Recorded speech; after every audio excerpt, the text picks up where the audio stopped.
الحمد لله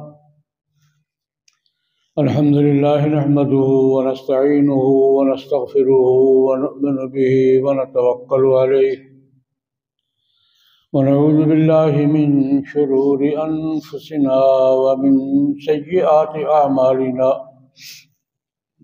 من يهده الله فلا مضل له ومن يضلله فلا هادي له ونشهد أن لا إله إلا الله وحده لا شريك له ونشهد أن سيدنا وسندنا ومولانا محمدا عبده ورسوله أرسله بالحق بشيرا ونذيرا وداعيا إلى الله بإذنه وسراجا منيرا. اللهم صل على محمد وعلى آل محمد كما صليت على إبراهيم وعلى آل إبراهيم إنك حميد مجيد. اللهم بارك على محمد وعلى آل محمد كما باركت على إبراهيم وعلى آل إبراهيم إنك حميد مجيد. أما بعد فأعوذ بالله من الشيطان الرجيم. بسم الله الرحمن الرحيم. سبحان الذي أسرى بعبده ليلا من المسجد الحرام إلى المسجد الأقصى الذي باركنا حوله لنريه من آياتنا إنه هو السميع البصير. صدق الله العظيم.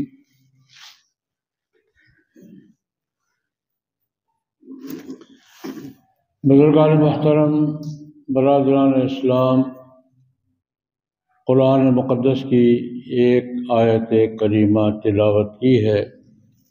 مختصر وقت کے اندر اس آیت مبارکہ کی روشنی میں کچھ ضروری باتیں عرض کرنے کی کوشش کروں گا. اللہ جل جلالہ و عم نوالہ کی بارگاہ میں دعا فرمائیں، خداوند ذوالجلال مجھے صحیح عرض کرنے کی، آپ حضرات کو صحیح سننے کی، مجھے آپ کو سب مسلمان بلکہ انسان بھائیوں کو صحیح بات سمجھنے، قبول کرنے اور اس پر عمل کرنے کی توفیق عطا فرمائے. گفتگو اس وقت چل رہی ہے فلسطین کے حوالے سے ہی، دنیا بھر میں چل رہی ہے، ہماری بھی چل رہی ہے. اس کے مختلف پہلوؤں پر گزارشات پیش کی تھی. آج ایک پہلو پر کچھ باتیں عرض کرنا چاہوں گا. ہو گئی تو ٹھیک، ورنہ باقی اگلے دن میں یہ کہا جا رہا ہے اور ہم خود کہہ رہے ہیں کہ اپنے مظلوم فلسطینی بھائیوں کی مدد کے لیے اور بیت المقدس کے ساتھ اور فلسطینی بھائیوں کے ساتھ یکجہتی کے اظہار کے لیے ہمیں یہودی مصنوعات کا بائیکاٹ کرنا ہے. یہ ہماری حمیت کا تقاضا ہے، غیرت کا تقاضا ہے. اس پر یہ کہا جا رہا ہے کہ اس کی شرعی پوزیشن کیا ہے. غیر مسلموں سے کاروبار کرنا تو منع نہیں ہوتا رہا. یہ سوشل بائیکاٹ نہیں، تجارتی بائیکاٹ. سوشل بائیکاٹ اور ہوتا ہے، تجارتی بائیکاٹ اور ہوتا ہے. یہ تجارتی بائیکاٹ، اس کی شرعی پوزیشن کیا ہے اور جناب نبی کریم صلی اللہ علیہ وسلم کے سنت اور آپ کے ارشادات میں اس کی حیثیت کیا ہے. اس پر یہ گزارش کرنا چاہوں گا کہ یہ بھی جنگ کا ایک حصہ ہوتا ہے. ایک ہوتی ہے جنگ تلوار کے ساتھ، ایک ہوتی ہے جنگ معیشت کی، ایک ہوتی ہے جنگ حکمت عملی کے ڈپلومیسی کی، رسول اللہ علیہ وسلم کی 23 سالہ زندگی میں تینوں جنگیں ملتی ہیں اور بڑے منظم طریقے سے ملتی ہیں۔ تلوار کی جنگ تو آخری ہوتی ہے۔ ایک جنگ ہوتی ہے معاشی، جنگ کا حصہ آج بھی ہے، آج تو دنیا میں سب سے بڑی جنگ ہی معاشی ہے۔ یہ جنگ کا ایک باقاعدہ حصہ ہے، شعبہ ہے۔ اور ایک حکمت عملی کی جنگ ہوتی ہے، وہ بات میں کروں انشاءاللہ عرض کروں گا۔ معاشی جنگ یہ جناب نبی کریم صلی اللہ علیہ وسلم مکی زندگی میں 13 سالہ مکی دور میں ہتھیار اٹھانے کی اجازت تو نہیں تھی۔ ہتھیار اٹھانے کی اجازت کب ملی ہے؟ ہجرت کے بعد۔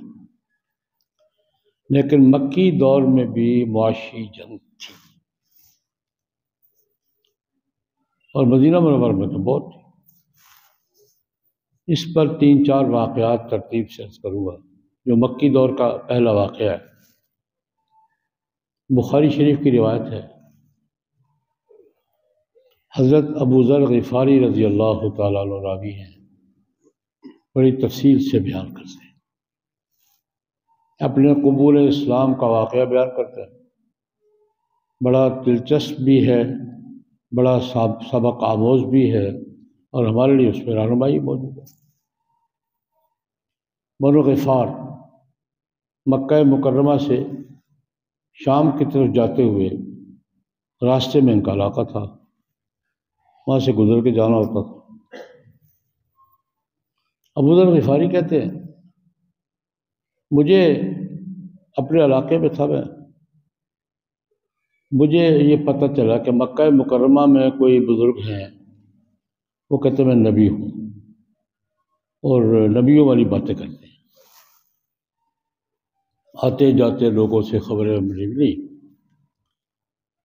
کہتے ہیں مجھے بھی جو باتیں وہ کرتے تھے میرے دل میں وہی بات، مجھے بھی بت پرستی سے نفرت تھی، بت پرستی سے نفرت تھی، اور جو باتیں یہ کرتے ہیں سچ بولا کرو، جھوٹ نہیں بولو، یہ میں بھی کرتا ہوں۔ تو مجھے پتہ چلا کہ تمہارے والی باتیں وہ مکہ مکرمہ کے ایک بزرگ ہیں وہ بھی کرتے ہیں، وہ کہتے ہیں میں نبی ہوں۔ میں نے چھوٹے بھائی کو، انیس نام ہے ان کے چھوٹے بھائی کا،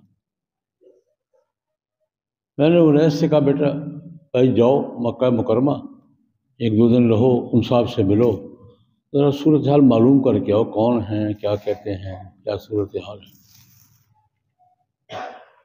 انیس چلے گئے مکہ مکرمہ، جا کے باتیں سنی، ملاقات کی، آ کے رپورٹ دی۔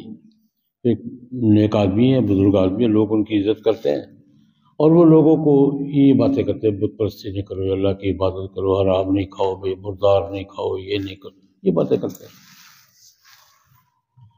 کہتے میری تسلی نہیں ہوئی، میں نے کہا خود جا۔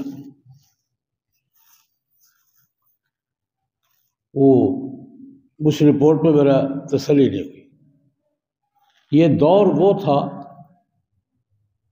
جب مکے والوں نے جناب نبی کریم صلی اللہ علیہ وسلم کا بائیکاٹ کر رکھا تھا، اور حضور 3 سال کے لیے شیب ابی طالب میں حضور محصور رہے ہیں خاندان سمیت۔ یہ وہ دور تھا، خوف کی کیفیت تھی۔ رسول اللہ صلی اللہ علیہ وسلم کے ساتھ ملنا بڑا مشکل ہوتا تھا، لوگ آتے تھے یہ پیچھا کرتے تھے، کسی کو ملنے نہیں دیتے تھے، کسی کو کوئی چیز پہنچانے نہیں دیتے تھے۔ یہ 2-3 سال کا دور تھا۔ کہتے ہیں میں مکہ مکرمہ پہنچا، وہاں کو مجھے اندازہ ہو گیا کہ ماحول خوف کا ہے، مجھے بڑی احتیاط سے چلنا ہوگا۔ اب میں کسی سے پوچھ نہیں رہا کہ کہیں مخالف نہ ہو کوئی اور مجھے تکلیف نہ پہنچائے، خوف کی کیفیت۔ میں مسجد نبوی میں ٹھکانہ کر لیا، مسجد حرام میں ٹھکانہ کر لیا، سالوں دن بیٹھا رہا کہ کوئی اللہ کا بندہ ایسا نظر آیا جس سے میں حوصلے سے پوچھ سکوں۔ سارا دن کسی پہ میرا حوصلہ نہیں ہوا، یعنی اس وقت خوف کی کیفیت یہ تھی۔ شام کو ایک صاحب گزرے، ان کا مسافر ہو بھائی؟ جی، چلو میرے ساتھ روٹی کھا لو جا۔ ہوتا ہے. یہ حضرت علی تھے کرم اللہ وجہ. چلو میں ایسا روٹی کھا لوں. روٹی کھا کے واپس آ گیا. اگلا دن بھی اسی حالت میں گزر گیا. وہ صاحب پھر گزرے میرے پاس سے. ابھی مسافر ہی ہے, ابھی ٹھکانا نہیں ملا. کہ نہیں, چلو روٹی کھا لو. میں گیا تو کہنے لگا کل بھی تم بیٹھے ہوئے تھے, آج بھی تم بیٹھے ہوئے ہو, کہاں جانا ہے, کہاں سے آئے ہو, کیا بات ہے؟ اگر یہ بات یہ ہے, ایک بات کے لیے آیا ہوں, اگر راز رکھ سکیں تو بات کرتا ہوں.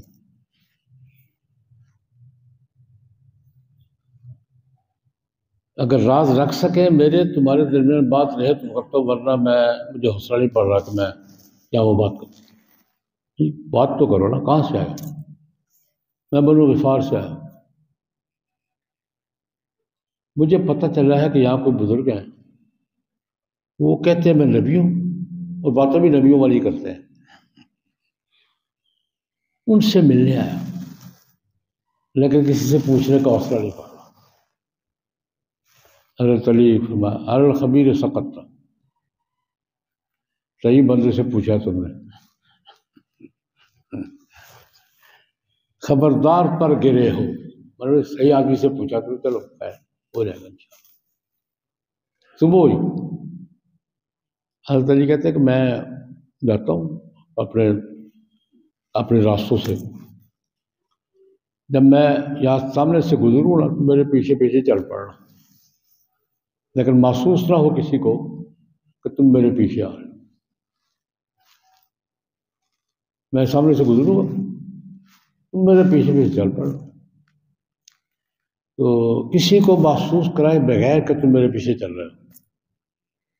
اور مجھے اگر راستے میں کہیں کو خطرہ دکھائی دیا تو میں ایک طرف کونے میں ہو جاؤں گا, جیسے جوتا خراب ہے ٹھیک کرنے لگا ہوں, تم خاموشی سے گزر جانا. یہ خوف کی کیفیت ہے وہاں. اگر مجھے محسوس ہوا نا کہ ہمیں چیک کر رہا ہے تو میں ایک طرف دیوار کے ساتھ بیٹھ جاؤں گا, جوتا سیدھا کرنے کے لیے بہانے, تم گزر جانا. کہتے میں پیچھے پیچھے چل پڑا.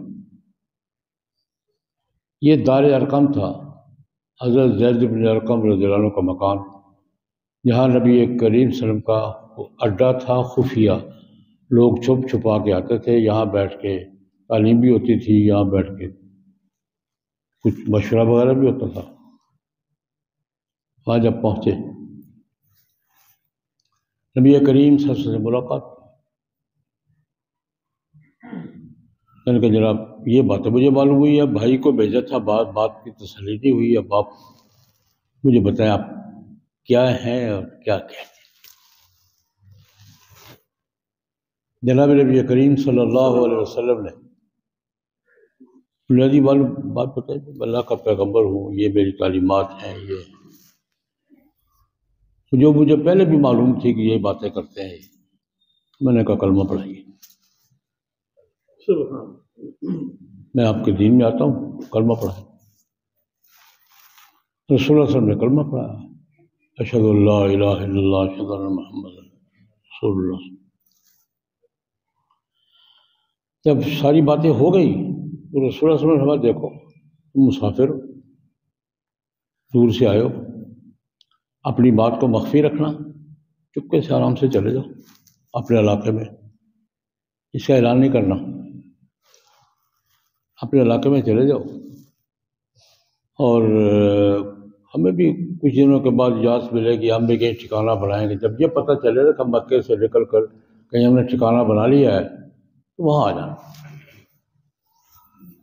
کہتے ہیں میں نے کہا یا رسول اللہ آپ کو رسول مانا ہے, اللہ کے پیغمبر ہیں, میں ایسے نہیں جاؤں گا, میں تو یہاں ان کے درمیان کھڑے ہو کر کلمہ سنا کے جاؤں. اللہ حضور کو اسی وقت نہیں ایسے نہیں جاؤں گا, بین ظہرانیہ ان کے درمیان کھڑے ہو کر کلمے کا اعلان کر کے پھر جاؤں گا. میں نے کلمہ پڑھا ہے, کوئی جرم نہیں کیا. ٹھیک ہے بھائی تمہاری مرضی. کہتے رات میں مسجد میں رہا, صبح حرم میں چاشت کے وقت لوگ جمع تھے سارے قریشی وغیرہ، میں درمیان میں کھڑا ہوں،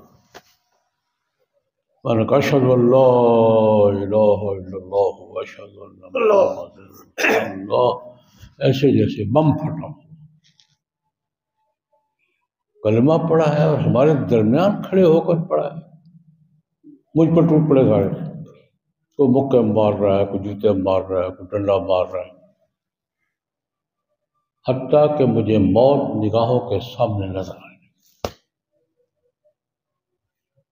مجھے محسوس ہو گیا کہ اور کچھ پٹائی ہوئی تو میں کیا، آنکھوں کے سامنے میں نے موت دیکھی اپنی۔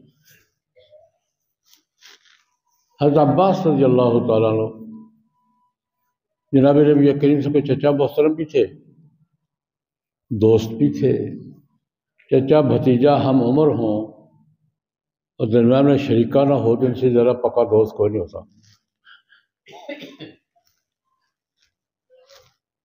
چچا بھتیجا ہوں، ہم عمر ہوں اور وہ شریکے والی بات درمیان میں نہ ہو تو ان سے پکی دوستی ہوتی نہیں کسی کی، دوست تھے۔ حضرت عباس سے کوئی پوچھتا تھا، کلمہ تو پڑھا فتح مکہ کے بعد بہت دیر سے، یہ مکے کی 12 سال پہلے کی بات ہے، ان سے کوئی پوچھتا تھا کہ حضرت آپ بڑے ہیں یا رسول اللہ بڑے ہیں؟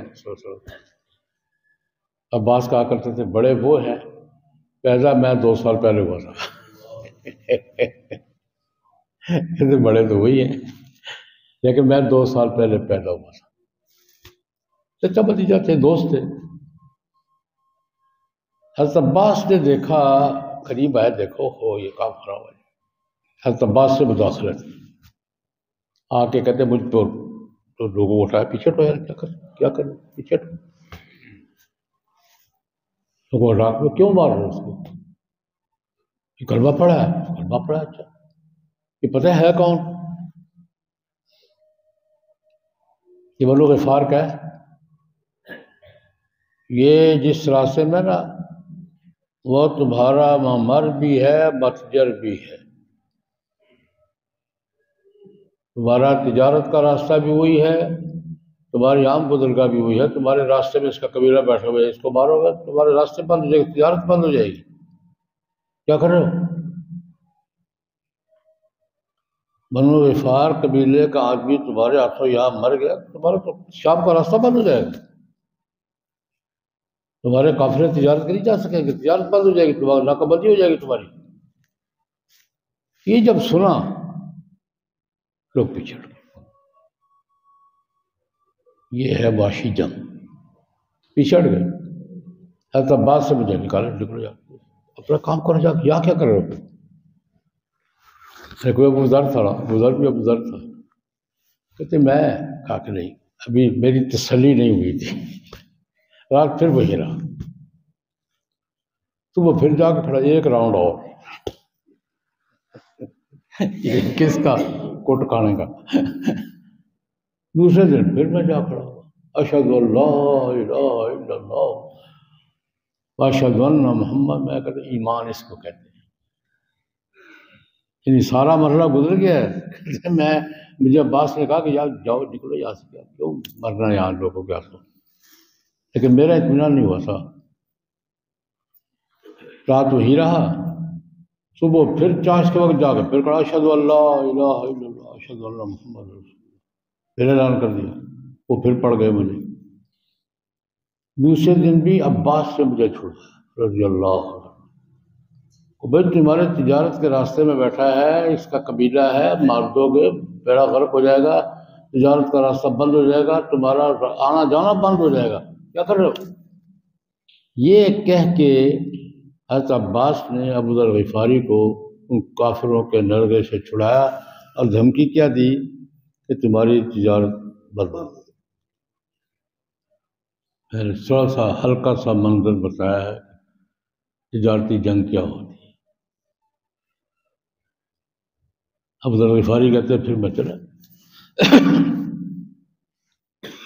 یہ وہ دور تھا جب نبی کریم صلی اللہ علیہ وسلم کا اپنا بائیکاٹ کیا ہوا تھا، یہ تو وہ ان کا کرتے نا،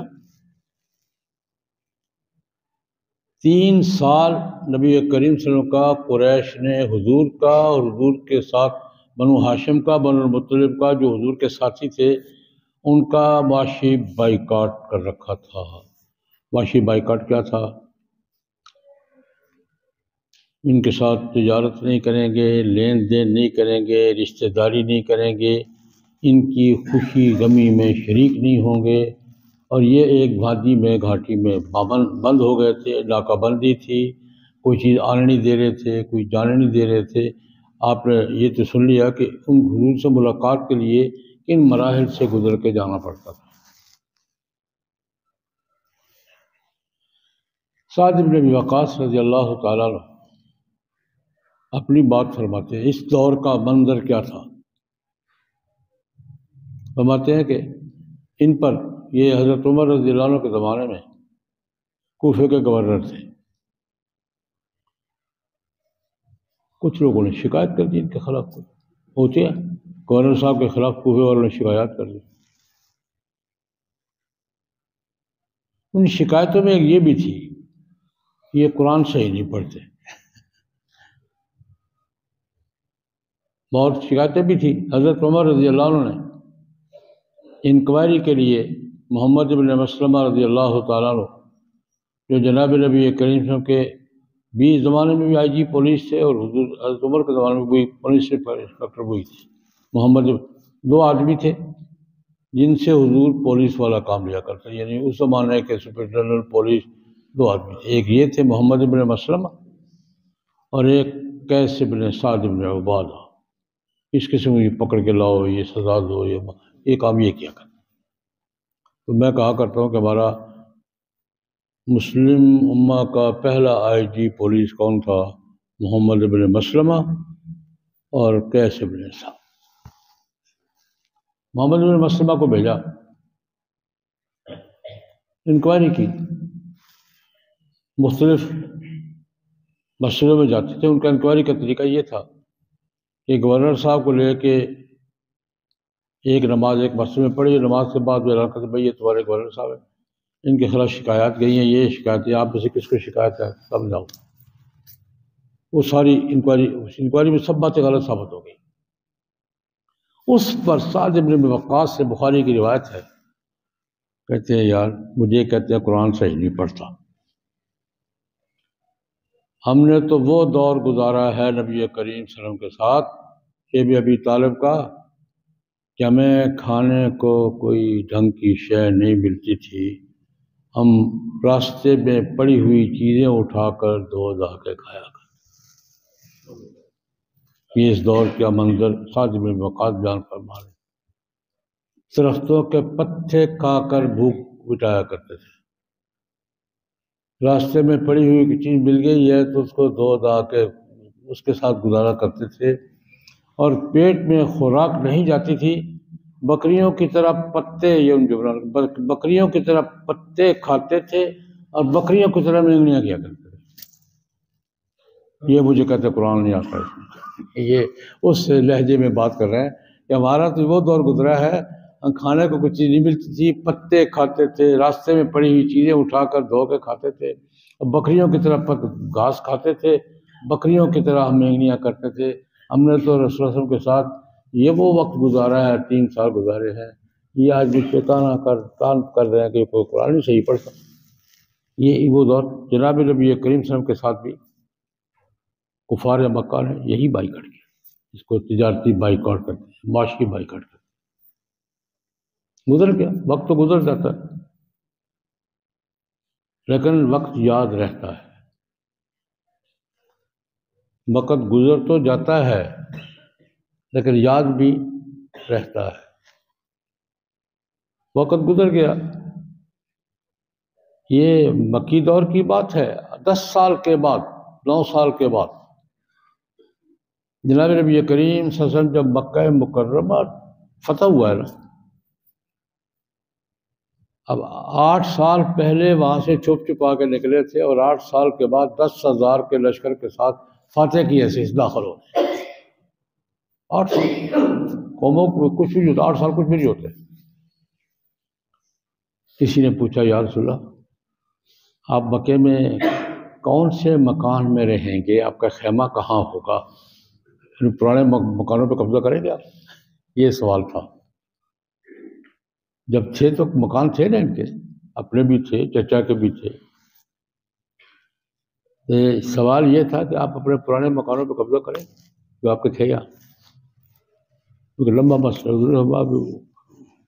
ابو طالب فوت ہوئے تھے، پھر علی میرے ساتھ چلے گئے تھے، جعفر دوسری طرف چلے گئے تھے، پیچھے عقیل تھے، سارے بیچ باچ دیے۔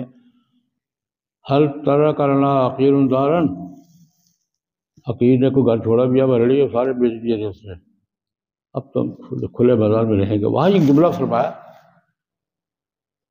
کہ میں خیف بنی کنانہ میں خیمہ لگاؤں گا، میں تو خیمہ لگاؤں گا وہاں، گھر تو سارے بک آ گئے ہیں، پیچھے رشتہ داروں نے کوئی نہیں چھوڑا۔ اب ہم آئے ہیں تو میرے پاس میرا مکان یہاں کوئی نہیں ہے، ہم خیف بنی کنانہ میں خیمہ لگاؤں گا، وہاں رہوں گا جتنے دن بھی رہنا ہوا۔ حیث تقاصبوا علی الکفر، جس جگہ پر بیٹھ کر ہمارے بائیکاٹ کا فیصلہ قریش کے قبائل نے کیا تھا نا، میرا خیمہ وہاں ہوگا۔ یہ کہتے ہیں وقت گزر جاتا ہے، یاد باقی رہ جاتی ہے۔ حیث تقاسموا علی الکفر، جب قریش کے مختلف قبیلوں نے علاقے کے قبائل کے ساتھ مل کر اس جگہ پر بیٹھ کر میرے بائیکاٹ کا فیصلہ کیا تھا نا کہ ہم ان سے رشتہ داری نہیں کریں گے، سودا نہیں کریں گے، دین دین نہیں کریں گے، یہ ہے جیسے جہاں بیٹھ کر انہوں نے میرے خلاف فیصلہ کیا تھا، میرا خیمہ وہاں ہوگا، میں دنیا کو بتاؤں گا آ گیا ہوں بھائی، تم نے جو کرنا تھا کر لیا، آ گیا۔ نبی کریم صلی اللہ علیہ وسلم نے اپنے وقت کو بتایا، میں اس بائیکاٹ کو یاد تھا۔ میں عرض یہ کر رہا ہوں کہ جناب نبی کریم صلی اللہ علیہ وسلم کے ساتھ حضور کا باشی بائیکاٹ بھی ہوا ہے، اور حضور نے صحابہ کرام نے بھی بائیکاٹ کی دھمکیاں دی ہیں۔ ایک واقعہ اور عرض کرتا پھر باقی اگلی جمعہ انشاءاللہ۔ حضور ہجرت کر کے آ گئے مدینہ منورہ، ابھی بدر کی جنگ نہیں ہوئی۔ مدینہ منورہ کے انصار کا ایک بڑا قبیلہ تھا، اوس اور خزرج، دو ہی بڑے قبیلے تھے۔ خزرج کے سردار سے سعد بن عبادہ، اوس کا سردار سے سعد بن معاذ رضی اللہ عنہ، بڑے جلالی آدمی تھے۔ ہجرت مکمل ہو چکی ہے اور بدر کی جنگ ابھی نہیں ہوئی۔ درمیان میں سعد بن معاذ رضی اللہ تعالیٰ عنہ کا موڈ بنا، عمرے پہ چلے گئے،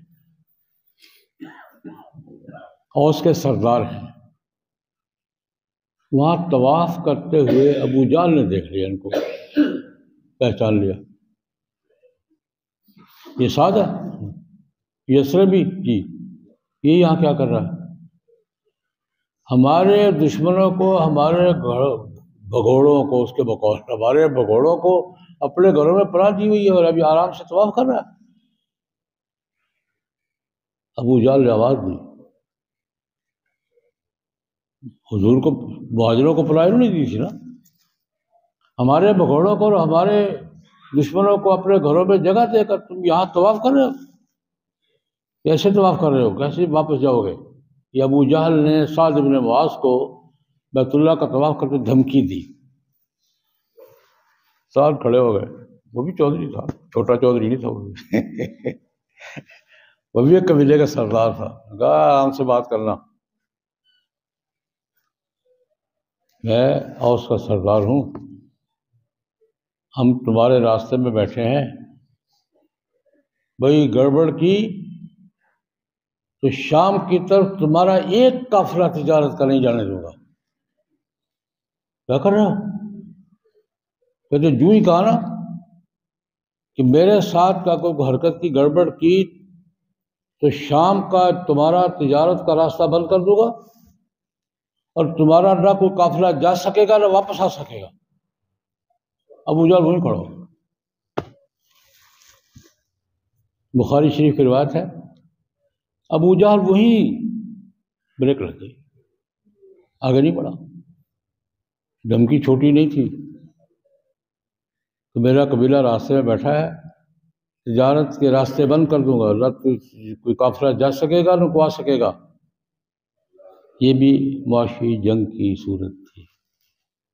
ابو جہل کو بریک کس پر لگی؟ بائیکاٹ پر۔ ابو جہل کو بریک کس پر لگی؟ بائیکاٹ۔ میں یہ عرض کر رہا ہوں کہ معاشی جنگ بھی جہاد کا حصہ ہے، بائیکاٹ کرنا بھی جہاد کا کیا ہے؟ حصہ ہے۔ یہ بھی شریعت کا تقاضا ہے، یہ علاقے کی رسم نہیں ہے۔ 3 واقعات میں نے عرض کیے ہیں، باقی اگلے جمعے عرض کروں گا۔ مدینہ منورہ میں بھی صورتحال ایسی پیش آئی ہے، 2-3 واقعات اور بھی عرض کروں گا۔ بات میں یہ کہہ رہا ہوں، آج جو یہ کہا جا رہا ہے نا یہودی اس مسئلہ کا بائیکاٹ کرو، یہ بائیکاٹ بھی شریعت کا تقاضا ہے۔ معاشی جنگ بھی جہاد کا شعبہ ہے، یہ بھی جہاد کا حصہ ہے۔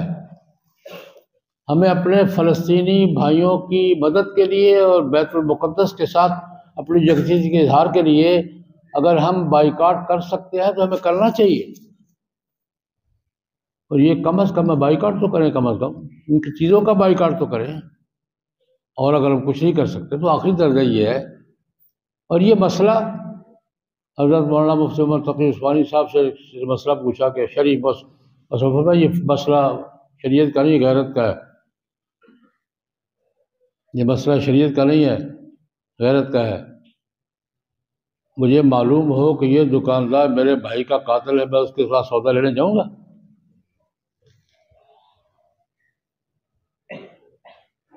مجھے یہ معلوم ہے کہ میرا برادری کا آدمی سے قتل کیا ہوا ہے تو میں اس کے پاس سودا لینے جاؤں گا؟ یہ غیرت کا مسئلہ ہے، حمیت کا مسئلہ ہے۔ اس کے ساتھ اسی حوالے سے ایک بات اور عرض کرنا چاہوں گا۔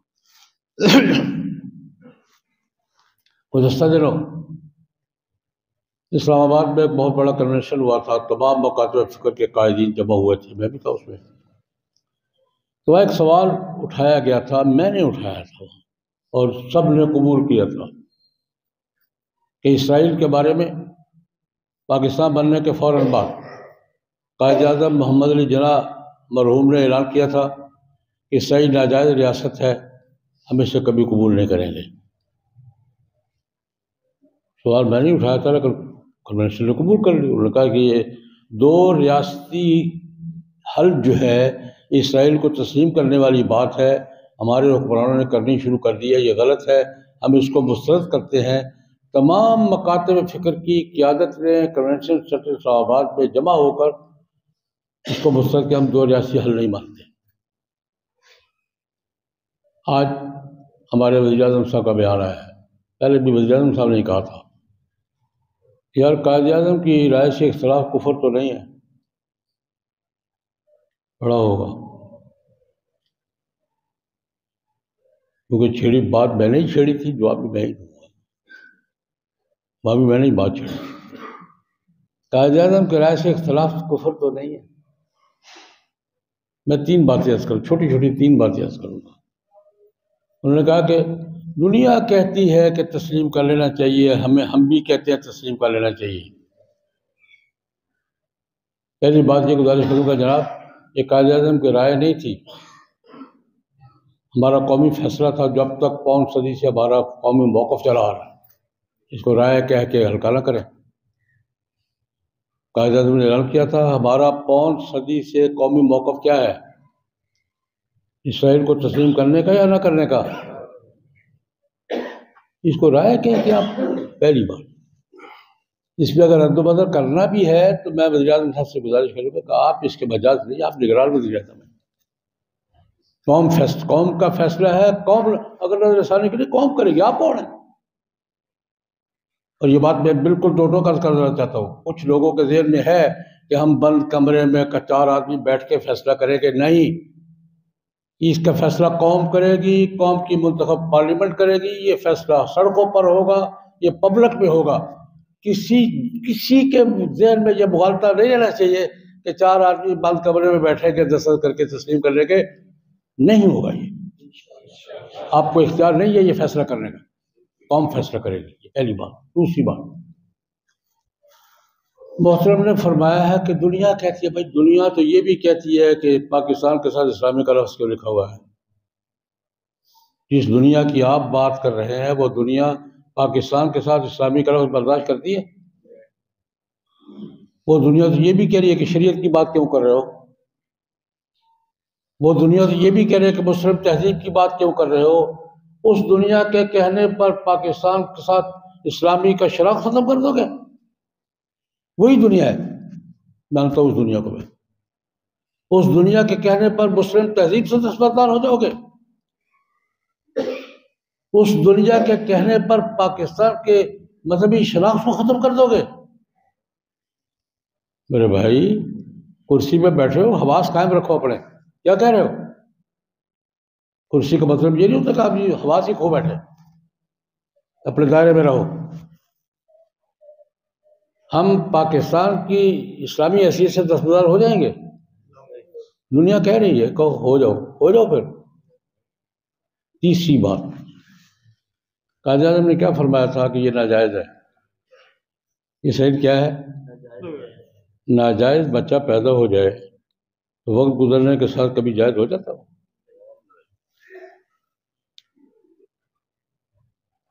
دنیا کہہ دے کہ جائز ہو جائے، حرامی حرامی ہی رہے۔ جو بچہ پیدا ہی ناجائز ہوا ہے وہ 10 سال گزر کے جائز ہو جائے گا؟ دنیا کے کہنے پر حلال ہی ہو جائے گا۔ اسرائیل ناجائز ہے، ناجائز ہی رہے گا۔ پیدائش ناجائز ہے یار، پیدائش ناجائز ہے۔ اس لیے میری گزارش یہ ہے کہ بھائی حواس میں رہو، اور قومی فیصلوں کو ٹھکراؤ گے تو پھر اس کا ریئیکشن بھی ہوگا اور وہ تمہارے لیے قابل برداشت نہیں۔ ہمارے حضرت مولانا داؤد احمد صاحب ہمارے بزرگ ہیں، بھائی ہیں، لال والوں کے محترم، پچھلے دنوں غسل خانے میں گرے اور باجو کی ہڈی ٹوٹ گئی ہے۔ دعا کرے اللہ تبارک صحت کامل آباد رہے۔ اور ہمارے شہر کے بزرگ عالم دین تھے مولانا احمد علی شاہد، حج کے معاملات میں شہر کے بہت خدمات سر انجام دیا انہوں نے، ان کا انتقال ہو گیا ہے۔ ہمارے ساتھی تھے اور بہت اچھے ساتھی تھے، اللہ پاک ان کی مغفرت فرمائے اور جنت رسول اللہ اعلیٰ مقام عطا فرمائے۔ اللہم صلی علی سیدنا